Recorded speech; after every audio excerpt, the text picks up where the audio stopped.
Everyone knows the story of Charlie and the Chocolate Factory. A broke boy gets given a once-in-a-lifetime opportunity to visit Mr. Wonka's chocolate factory. The tale has been adapted into 2, maybe 3 movies. I haven't seen Wonka yet, that's why I said maybe. However, I did watch the OG recently and frankly, I've got things to say. So let's start off with the backstory. It's common knowledge that Charlie Bucket and his family were dirt poor. It's what they were known for. I even covered their poverty in another video, but I was referring to the '05 movie, the same one that had Johnny Depp. Someone commented on that video saying the family were worse off in this film. Although I wasn't familiar with game back then, but I am now, and I can confirm that them boys were broke.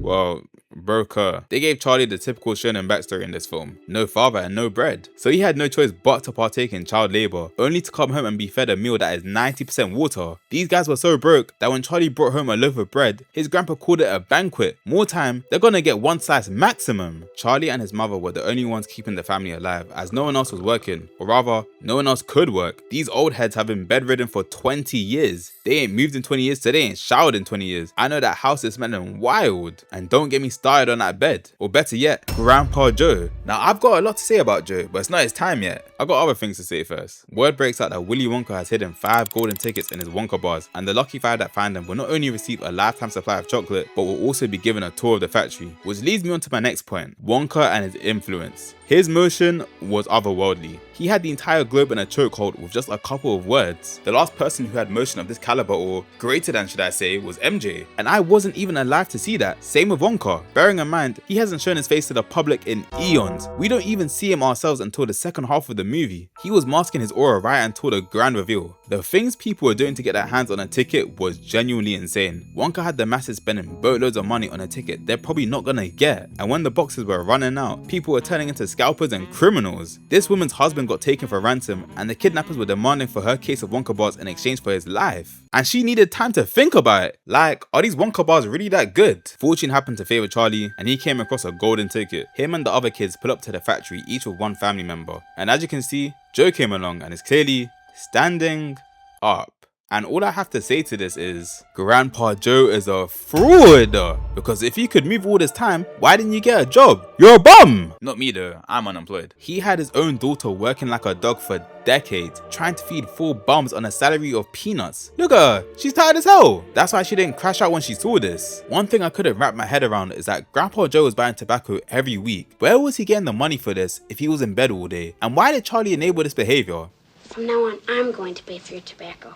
Brother, your grandpa is 1 puff away from perishing. What are they teaching him in school? If I told you this wasn't the most absurd thing in the movie, would you believe me? If anything, it's the tip of the iceberg, because the rest of these characters were the literal embodiment of the deadly sins. Starting with Veruca Salt, the most self-entitled child I've ever seen. She got everything she wanted because her dad was a bee with an itch. How is she sitting on his chair telling him what to do? Behavior like this can never run in a black household, that's for sure. You'll get a quick no questions asked. Mike TV. He's the definition of TV rots your brain, because no kid should be wishing for a revolver as a birthday present. I blame the parents, however. They were truly bottom of the barrel. Not as bad as Matilda's, but they're up there. His dad promised him a gun for his 12th birthday, and his mother encourages him to watch TV 24/7 like his brain isn't already cooked. I serve all his TV dinners right here. He's never even been to the table. This does not make you mother of the year. Mike's probably never touched grass because of her. The last 2 kids are Augustus Gloop and Violet Beauregard. Augustus is fat, his parents are fat, I don't need to say anymore. It was his destiny to find a ticket, and that's why he was the first one. And Violet, relative to the rest, she wasn't that bad. She just chewed gum a lot. I would say Charlie is the representation of envy, but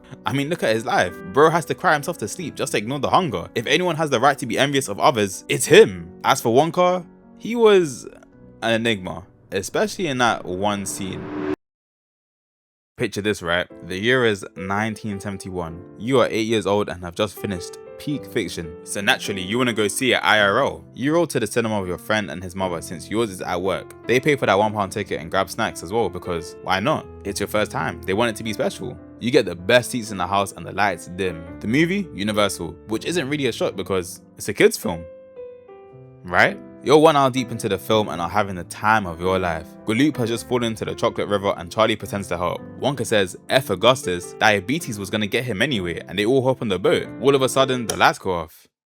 And when they come back on, Gene Wilder is absolutely tweaking. He took the visitors on the craziest LSD trip and had them scared for their lives. Mike had to pull out the blick for his safety. All the while, Wonka had his eyes wide open and was reciting a creepy poem at the top of his lungs. Keep on rowing, and they're certainly not showing any signs that they are slowing. Now you're running out the cinema, crying, saying you'll never watch another movie again. Apparently Wilder's acting was so convincing in the scene that he genuinely scared some of the actors. So this is real fear that you're seeing. The rest of the kids get picked off one by one until eventually it was just Charlie left at the end. As an award for maintaining his integrity, he inherits the chocolate factory. The whole point of the golden tickets was to find a successor for the factory, and he was looking for a child in particular. Which is ironic because he did not give a toss when the rest of the characters got hurt. Well, that's all I've got for today's video. I might talk about Wonka at a later date and complete the trilogy. Who knows? Nonetheless, thank you for watching, and as usual, that's all she wrote.